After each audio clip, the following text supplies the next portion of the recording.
Everyone, তো এরকমের জ্যামিতিক অঙ্কগুলা কিভাবে তোমরা 10 সেকেন্ডে সমাধান করতে পারো তার ঝটপট সমাধান করা হলো। হ্যাঁ, তো একটি বৃত্তচাপের কেন্দ্রে 60 ডিগ্রি কোণ উৎপন্ন করেছে। একটা বৃত্তচাপ তার কেন্দ্রে কি 60 ডিগ্রি কোণ উৎপন্ন করছে এবং কি বৃত্তের ব্যাস 12 সেন্টিমিটার। তো বৃত্তের ব্যাস 12 সেন্টিমিটার হলে তো এর বলছে কি বৃত্তচাপের দৈর্ঘ্য কত। তো ব্যাস যদি দেওয়া আছে তাহলে আমরা ব্যাসার্ধ বার করবো। তো ব্যাসার্ধ আর ইকুয়াল টু কি 12/2 সমান 6। ঠিক আছে 6। হ্যাঁ, তো এখনো কি বৃত্তচাপের দৈর্ঘ্য S ইকুয়াল টু কি হবে R theta. S equal to R theta, বৃত্তচাপের দৈর্ঘ্য সূত্র S equal to R theta. তো আর এর মান কি 6 থিটা। থিটা কি হবে 60 ডিগ্রি। তো আমরা এখানে কি বসাবো থিটা বাই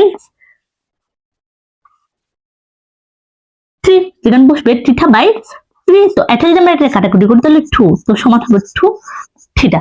তো থিটা বাই 3, তো এটা যদি কাটাকুটি করি তাহলে কি 2 থিটা।